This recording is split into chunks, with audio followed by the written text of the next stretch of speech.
On today's video, we will be continuing the Alternate Future of the World series. And today's video will be better than yesterday's, where we had technical difficulties. So that won't be a problem.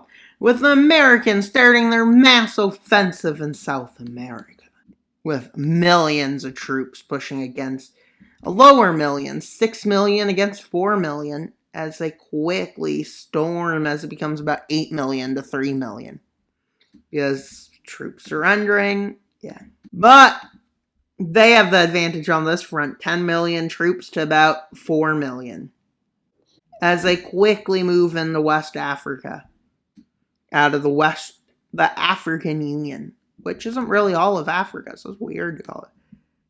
Well, in one fell swoop, they managed to take back their South American lands. But fearing what will happen once their lands get taken back, they start making a bigger offensive. But American troops arrive last, and they land in West Africa, and they quickly move troops to push back the East Africa front. And they also land in Arabia, but this doesn't go that great. They're going to gain lands whatever at this point, they realize. So they decide to focus their next campaign on kicking them out of Africa, as they quickly make offensive out of offensive up the West African coast. And you may say, what? That wasn't really fighting. They just cakewalked it. Well, the fighting does begin, but now is the time it begins.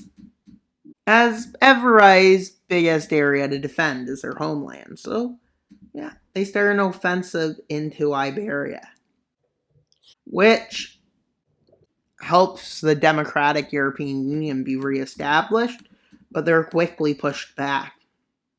But they know they outnumber them in multiple ways. And they also land in Greece, make it even more confusing. And they also take back Crete. And they land to take a city, which is Istanbul. As they land over here, try and take back some former territories of the European Union when the European Union was a democracy. And quickly, they start pushing up on multiple fronts, with the Italian front and Balkan front getting pushed back significantly. Well, the Democratic Union decides to start a new offensive. Wait, did they occupy Iceland? No. As they land in Ireland. This takes a bit of time to liberate it, but they manage to do it.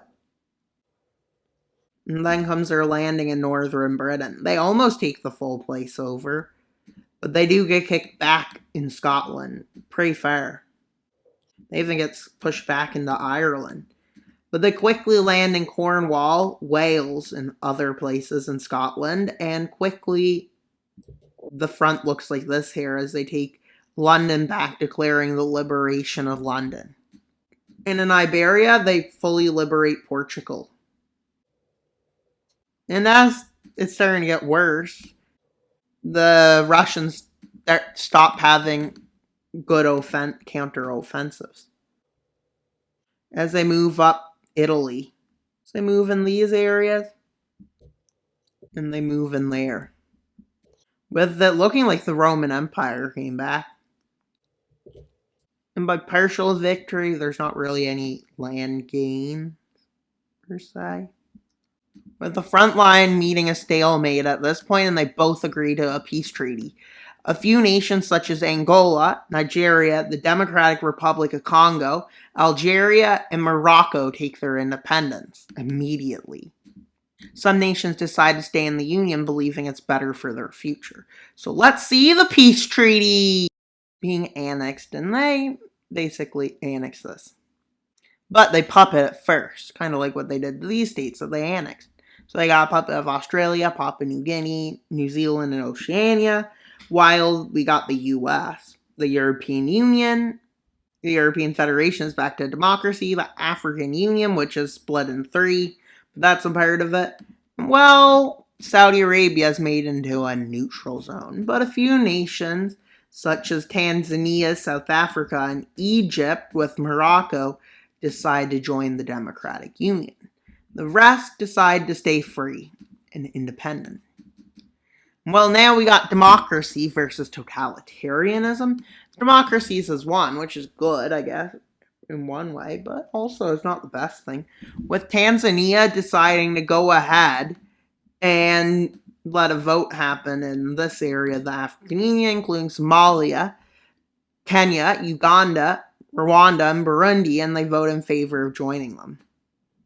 Which went in their favor, which they're, I guess, happy happened.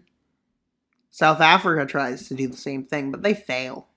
While the rest of the nations create the neutral league, which basically isn't actually neutral. It will team up together if someone gets attacked, but it's not leaning to a side. And well, the Democratic League gives them like security guarantees in case something does happen, promising an immediate reaction against the totalitarian Russian order, which is basically all of Oceania, all of Asia, except a tiny bit, and most of, and a big chunk of, well, Europe. And well, let's see, can it stand? Will it fall apart? Or will the world suffer under a complete totalitarian dictatorship? Who knows? And that's pretty much all for today's video. Please like, subscribe, and comment. Wild Mapper out, and non subscribe. Why should you subscribe? So we can get to 3,500 subscribers by March 1st. So please subscribe. Bye, guys!